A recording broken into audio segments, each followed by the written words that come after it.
উঠছে, পানি শুকায় গেছে, খাবার কানে পানি মরে আছি।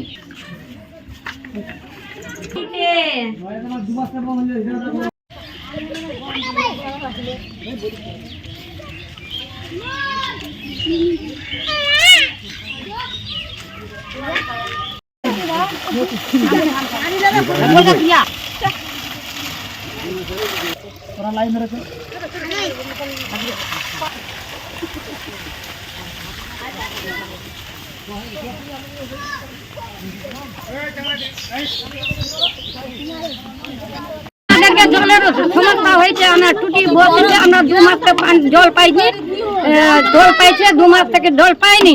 আমরা ইয়াতে জল খাচ্ছি সেলা থেকে, আর টিপকল আছে, টিপকলে জল উঠে না, তো আমরা কি খাই বাঁচবো? জল 2 মাস পরে হয়ে গেছে। হ্যাঁ, আগে জল পেয়েছি, 2 মাস পেয়েছি। হ্যাঁ, জানাইছে, ফোন করেছে, রক্ত দিচ্ছেই না। এখন তো আমরা জলের দাবি করছি। আমাদের এখানে যে আমরা আগে জল পাচ্ছিলাম, এখন 2 মাস ধরে একবারে টোটালি জল বন্ধ। আমরা প্রশাসন যেখানে পিএইচডি ওখানে যে সাপ্লাই আছে ওখানে আমি নিজের মোবাইল থেকে ফোন করেছি, মোটামুটি 4 বার ফোন করেছি। ও বলছে আমি কিছুই জানি না। ওকে বলছি আমি যে দাদা আপনি দেখেন না কোনখানে ফল্ট হয়েছে, আপনি তো ওখানে দপ্তরে আছেন, আপনি তো বলতে পারবেন যে কি হয়েছে। ও বলছে আমি কিছুই জানি না। তারপরে আমরা ওকে আমি নিজে করেছি, নিজের ফোন থেকে করেছি।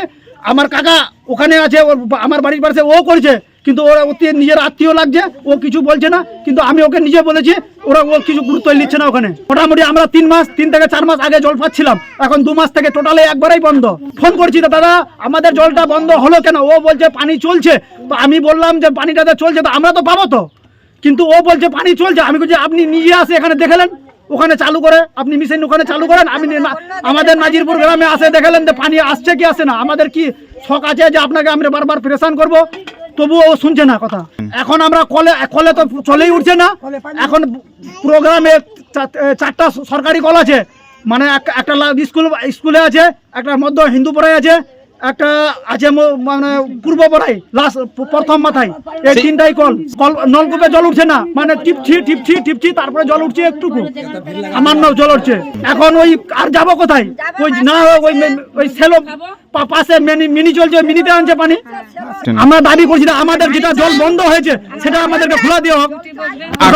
এখানে মোটামুটি 160টা পরিবার কানেকশন, মোটামুটি 100 পরিবারে হয়েছে, এখনো 60টা পরিবারে হয়নি, 60টাতে কানেকশন হয়নি। না, সেটা আমাদের ওরা জানাইছে আমাকে কিছুদিন হলো, যে আমি জানতে পারি। হ্যাঁ, আমার যে বুথ এটা একটু দূরে পড়ছে, যাই হোক সব সময় তো আর আসা যায় না। হ্যাঁ, তো আমি কিছুদিন আগে জানতে পারলাম, জানার পরে আমি ব্যাপারটাকে প্রশাসনকেও জানাইছি, না জানার কোনো ব্যাপারটা নাই। কিন্তু প্রায় এরা 2-3 মাস ধরেই জল আসছে না, যেটা আমি যতদূর জানি। কিন্তু আগে মোটামুটি 4-5 মাস জল পেয়েছে ওরা, কিন্তু এই গরমের মধ্যে যে জল পাচ্ছে না, কোথাও তো একটা খামতি আছে। এবার প্রশাসনকেও জানিয়েছি, পিএইচই ইঞ্জিনিয়ারকেও জানিয়েছি, কিন্তু তারাও এখনও ওটাকে নিয়ে কোনো মাথা ব্যথা করেনি। এবার গ্রামে 4টা টিউবওয়েলের মধ্যে পুরা মোটামুটি 350-400 লোক ওই 4টা টিউবওয়েলের উপরে নির্ভর, এবং মাঠে যে আশেপাশে যে মিনিগুলো চলছে তাদের উপরে ওরা নির্ভর।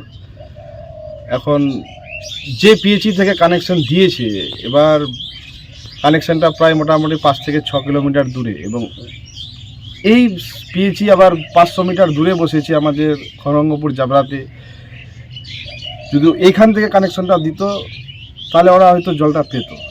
হ্যাঁ, আমি প্রশাসনকে বলবো যে তাড়াতাড়ি যেন ওরা ওদের সমস্যার সমাধানটা করে দেয়।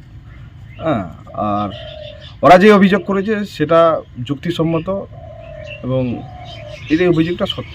160 না 70টা বাড়ি, তার মধ্যে 100টার মতো কানেকশন হয়েছে, 60টা এখনও বাড়ি বাকি আছে। হ্যাঁ, ঠিকাদার সংস্থা এখানে কোথাও না কোথাও একটা দুর্নীতির সঙ্গে জড়িয়ে আছে, কারণ যতদূর বুঝতে পারছি। কারণ যে একটা গ্রামে কানেকশন হবে, কিন্তু কানেকশন কিছু মানুষ পাবে এবং কিছু মানুষ পাবে না। ইঞ্জিনিয়াররা যখন ইনকোয়ারিতে আসছে ওরা কি দেখছে? হ্যাঁ, পিএইচই ডিপার্টমেন্টের যারা ইঞ্জিনিয়ার বা যারা প্রশাসন, ওদেরকেও ব্যাপারটাকে দেখতে লাগবে যে 160টা পরিবার, সেখানে 100 জন কানেকশন পেয়েছে বা 60 জন কানেকশন পায়নি এখন অবধি। কানেকশন হওয়া প্রায় মোটামুটি 1 বছর হয়ে গেল। হ্যাঁ, ওরা জলও মোটামুটি 4-5 মাস পেয়েছে, ভালো জল পেয়েছে। এবার কোথাও একটা যেন জল বন্ধ করে রেখেছে, এরা কিন্তু 3 মাস 2.5 মাস ধরে জল পাচ্ছে না। আর এই গরমের মধ্যে জল না পেলে যা মানুষের বিক্ষোভ তো স্বাভাবিক।